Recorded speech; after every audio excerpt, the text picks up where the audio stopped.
Morning बच्चों, आज मैं क्लास 7 तीसरा राज्य सरकार में 2 पार्ट हमने पढ़ा चुका है। जैसे इसके में राज्य सरकार के बारे में बताया कि राज्य सरकार में यानी कि सरकार कितने प्रकार की होती है। राज्य सरकार में कौन कौन सी विधायिका होती है, जैसे 2 सदन होते हैं, एक विधानसभा होते हैं, विधान परिषद होती है। तो आज हम उन्हीं सबके बारे में पढ़ेंगे कि राज्य विधायिका क्या है। राज्य विधायिका में राष्ट्रपति में सभी विषयों के लिए कानून बनाता है। विधानसभा जो है तो विधानसभा या निचला सदन होता है, विधान परिषद ऊपरी सदन होता है। विधानसभा निचला सदन है, जिसके कारण इसका विधानसभा में इसका कार्यकाल जो होता है वह 5 साल के लिए होता है और विधान परिषद जो है वो 6 वर्ष के लिए होता है। तो विधानसभा जो है निचला सदन है, इनके सदस्यों को विधायिका या विधायक या एमएलए भी कहा जाता है। एमपी यानी सांसद होते हैं, जिनको हम सांसद के रूप में जानते हैं। पीठासीन अधिकारी जो है वो पीठासीन अधिकारी जो है वह एक अध्यक्ष के रूप में होते हैं और अध्यक्ष की सहायता के लिए वो उपाध्यक्ष होता है और अध्यक्ष सदन की बैठकों की अध्यक्षता करता है और ये सुनिश्चित करता है कि बहस या कार्रवाई शांतिपूर्ण ढंग से चले। किसी भी मुद्दे पर बराबर मतदान होने पर अध्यक्ष को मतदान करने का अधिकार होता है।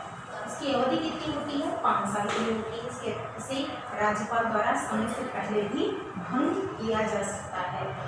इसका सत्र जो है साल में कम से कम 2 बार इसकी बैठक होती है या बैठक बुलाई जाती है और सदस्यों की उपस्थिति जो है वह 10वें भाग की उपस्थिति वह अनिवार्य होती है।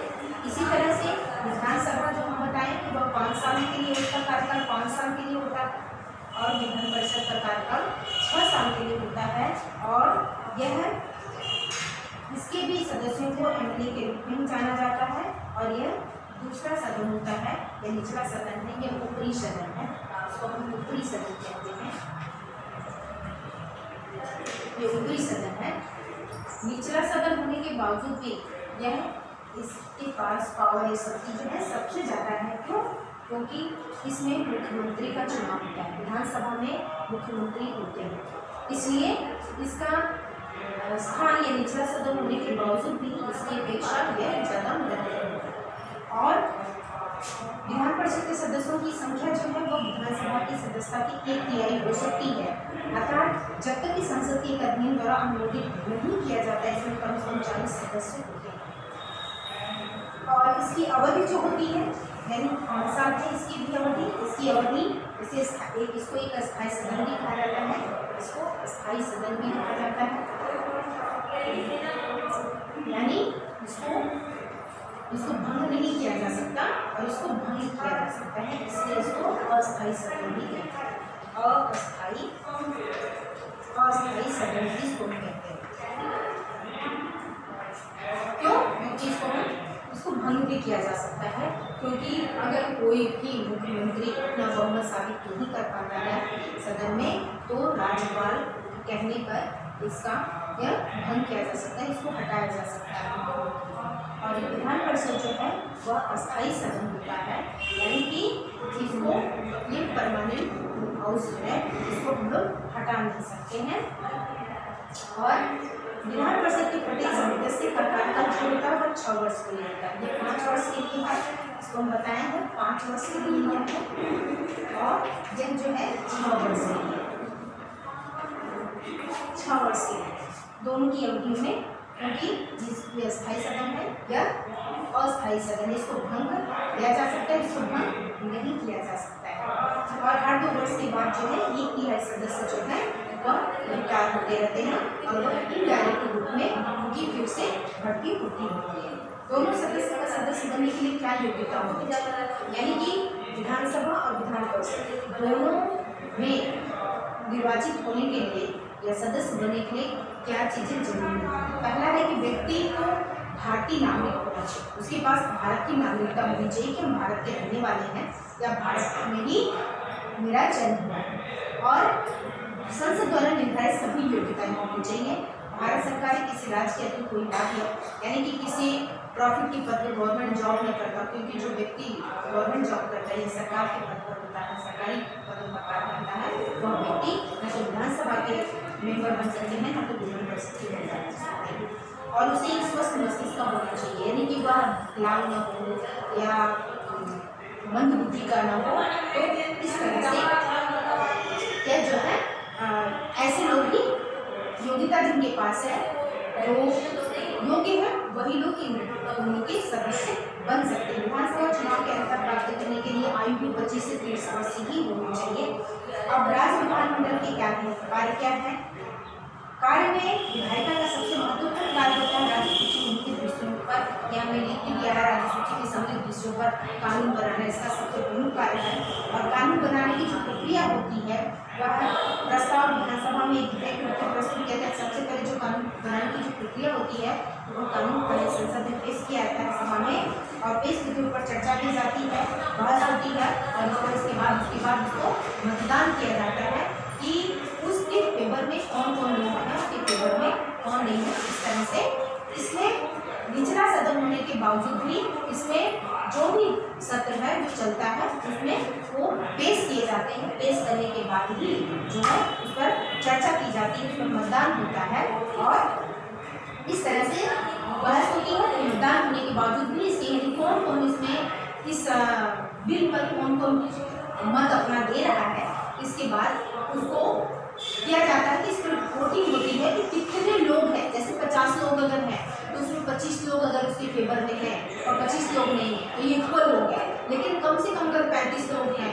और उसके बाद कम लोग जो है उसके फेवर में नहीं है तो उसको उस बिल को पास मान लिया जाएगा, यानी कि वो बिल जो है पास हो गया है, यानी आपकी जो बिल संसद में पेश किए गए थे वो पास कर दिए गए। इस तरह से विधेयक दो प्रकार के होते हैं, एक साधारण विधेयक होता है और एक वित्तीय विधेयक होता है। विधेयक दो प्रकार के होते हैं, एक साधारण विधेयक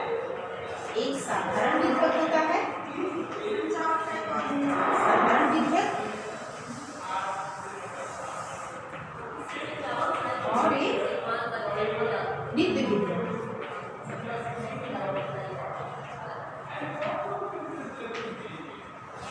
साधारण विधेयक जो है, साधारण विधेयक ऊपरी निचले सदन में दोनों में प्रस्तुत किए जाते हैं, पेश किए जाते हैं, और उस पर चर्चा और बहस होती है। बहस के बाद मतदान होते हैं, और उस बहुमत जो पारित हो जाती है तो वह उस पर वोट के लिए भेज दिया जाता है। और विधान परिषद 6 महीने से ज़्यादा के लिए विधेयक को नहीं रख सकती। अगर वो विधानसभा में पेश किया गया है बिल को, विधान परिषद के पास जाता है तो 6 महीने ज़्यादा नहीं रख सकती है, और अगर विधान परिषद में पेश किया गया साधारण बिल तो विधानसभा नहीं रख सकती, यानी 6 महीने के अंदर उस बिल को पास होना ही है। और यदि सदन विधेयक को खारिज कर दे, सुधार दे दे तो परिणाम स्वरूप गतिरोध उत्पन्न हो जाता है। अपनी ताकत के कारण विधानसभा लाभ की स्थिति में होती है।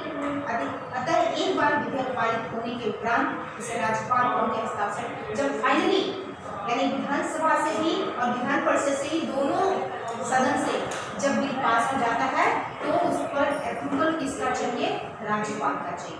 तो राज्यपाल जब तक उस पर साइन नहीं करेगा तब तक जो है वह बिल पास हुआ नहीं माना जाएगा। अगर उस पर राज्यपाल की साइन हो जाती है तो विधेयक पास हुआ मान लिया जाता है, और इस तरह से और इसी तरह से वित्त विधेयक भी है। वित्त विधेयक मात्र यह जो है विधानसभा में ही पेश किया जाता है। यह विधान परिषद में विधेयक जो होता है यानी मनी बिल जो होते हैं वह विधान परिषद में नहीं पेश किया जाता है, विधानसभा में पेश किया जाता है। और विधानसभा में यह जो है अपने बिल पेश होने के बाद पूरी हो जाने के बाद विधान परिषद को देखने के लिए सिर्फ मात्र 14 दिन का समय देता है। 14 दिन के अंदर यह विधानसभा को फिर वापस रिटर्न नहीं करता है तो यह बिल जो है 14 दिन के अंदर ही पास हुआ मान लिया जाता है, और अप्रूवल के लिए वह चला जाता है राज्यपाल के पास। यानी कि 14 दिन से अधिक नहीं रखा जा सकता। विधान परिषद को सिफारिश कर सकती है, उस पर कहीं अमेंडमेंट करना होता है तो वो कर सकती है, लेकिन यह विधानसभा के ऊपर ये प्रेशर नहीं है कि वह इनके दिए गए सुझाव को वह माने।